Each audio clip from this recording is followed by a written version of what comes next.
Lynchings, bombings, and numerous assaults. These are only a few facets of the KKK's brand of terror on U.S. soil. Here we present to you 7 of the worst KKK attacks in history.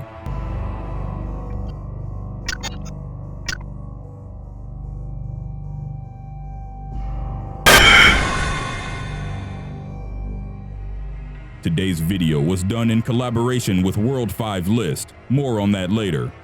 Number 7. The Mississippi Civil Rights Workers' Murders. In 1964, while Mississippi was heavily segregated, 2 civil rights workers, 24-year-old Michael Schwerner and 20-year-old Andrew Goodman, traveled from New York to help organize civil rights efforts, along with 20-year-old local African American James Chaney.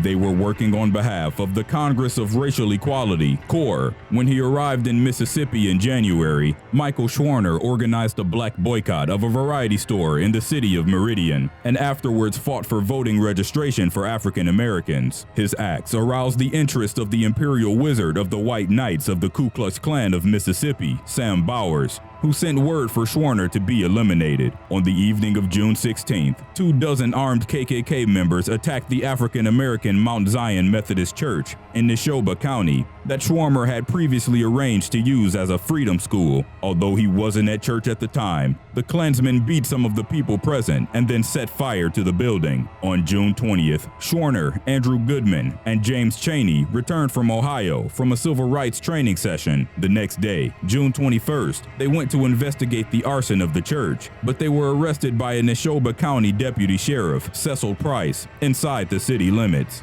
They were put in jail for 7 hours and then released on bail. Price then followed the 3 down the highway and alerted the KKK of his capture. Michael Schwerner, Andrew Goodman, and James Chaney were again pulled over by Price, who loaded them into his car. 2 other vehicles full of KKK members joined them, and the 3 cars drove to an unmarked dirt road called Rock Cut Road. The 3 civil rights workers were then shot to death and buried in an earthen dam. Their bodies were found on June 23rd by the FBI in an investigation which involved more than 200 agents and scores of federal troops who searched the woods and swamps for the 3 men. Number 6. The triple KKK murder in Kansas.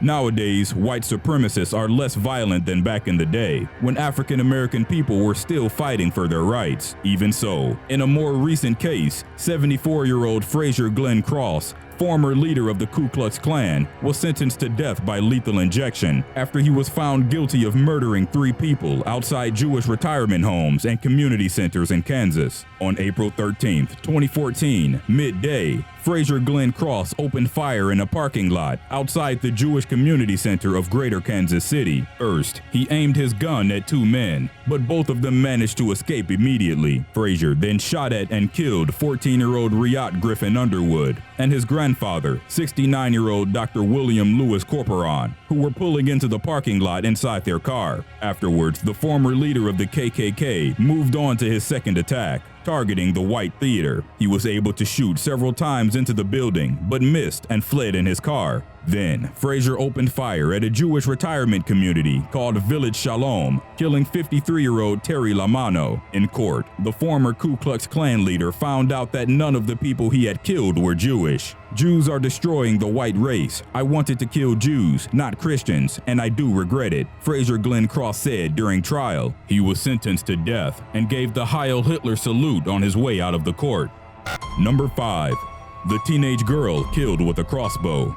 3 days after Christmas in 1992, former KKK leader Russell Henson was riding around in a red pickup truck with his friend and co-worker Guy Brown in the driver's seat. At that time, 16-year-old Felicia Houston was walking down Burke Street in Monroe, North Carolina, along with her cousins. While Brown was trying to convince him out of shooting at Felicia and their 2 cousins, telling him that they were only girls, Russell pulled out a crossbow and aimed it at the teenagers, saying, "I don't care, one of them is going to pay." Felicia was shot through the chest with an arrow. She collapsed, screaming in agony, "I'm shot, I'm hurt." She died only 16 hours later. Apparently, the white supremacist felt he had been wronged by an African American man during a drug deal, so he was trying to get revenge by killing any black person. Eventually, Russell Henson was sentenced to life behind bars. This January, he was denied parole after he claimed to have found God.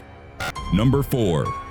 The murders of Charles Eddie Moore and Henry Hezekiah D. Between 1963 and 1965, in Franklin County, Mississippi, the Ku-Klux-Klan was on a mission to deny equal rights and access to public services to African Americans and to repress resistance to racial domination. The white supremacist group was engaged in a campaign of terror and racial violence, and its members often carried out attacks against both African Americans and whites they believed disobeyed the Klan edicts. African American 19-year-olds Charles Eddie Moore and Henry Hezekiah were thought to be bringing firearms into Franklin County. The KKK members believed that the teenagers fit the profile of African American militants and decided to target them. At first, only Henry Hezekiah D. was targeted, but Charles Eddie Moore, who lived in his area, was also selected because he wore a bandana on his head. On May 2, 1964, both teenagers were kidnapped by Ku Klux Klan members while they were hitchhiking. D and Moore were taken into the Homochido National Forest, where they were interrogated at gunpoint, tied to a tree, and beaten with whip-like poles and sticks. Afterwards, they were stuffed into the trunk of a car and driven to Louisiana, where they were tied to an engine block and train rails. While they were still alive, the KKK members then threw them into the Mississippi River to die.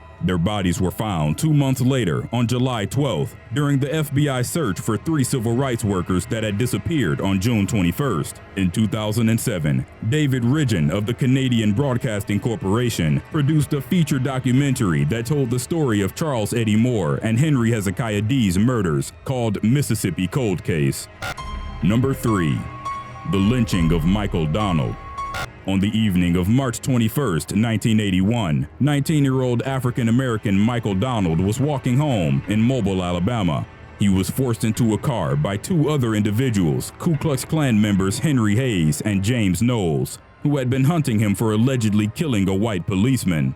He was then lynched, and his body was hanged from a tree in a pattern of mob lynchings. Michael Donald had previously been tried with the murder of a cop, but the jury was unable to reach a verdict. Ku Klux Klan members were left upset because they believed that the case remained unsolved because some members of the jury were African American. After the trial, the KKK held a meeting. Henry Hayes said, "If a black man can get away with killing a white man, we ought to be able to get away with killing a black man," and then proceeded to follow Michael Donald along with James Knowles. After the murder of the teenager, Knowles was found guilty of violating his civil rights after confessing the murder and sentenced to prison for life. Henry Hayes was found guilty for capital murder 6 months later and sentenced to death. Michael Donald's killing appears to be the last recorded lynching in the United States. Number 2. The 16th Street Baptist Church bombing.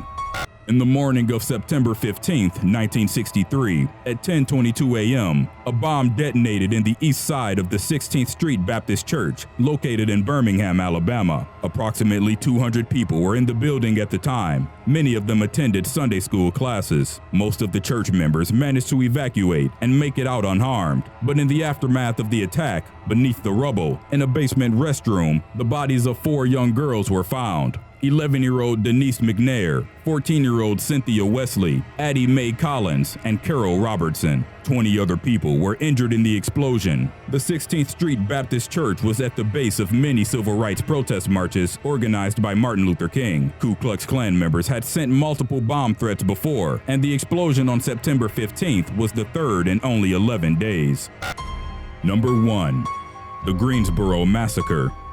On November 3, 1979, approximately 100 people gathered on the streets of Greensboro, North Carolina. Members of the Communist Workers' Party, along with other people, protested against the Ku Klux Klan, chanting "Death to the Klan" and challenging the Klansmen to a confrontation. Other similar demonstrations against the white supremacist group had previously taken place that year, so the civil rights battles had started to get seriously heated by that time. Without warning, 10 vehicles full of Ku Klux Klan members drove through the narrow streets where the Communist Workers' Party members were protesting. The Klansmen were armed and ready to answer the challenge. The marchers grabbed sticks and began hitting the cars, but then the KKK members got out of the vehicles and started shooting at the crowd. The Greensboro Massacre only took 88 seconds. 4 people were killed in the confrontation, while 10 others were wounded. 1 other individual died 2 days after the march. The only African American victim was Sandra Smith, She and another member of the Communist Workers' Party were trying to get the children at the protest to a safe spot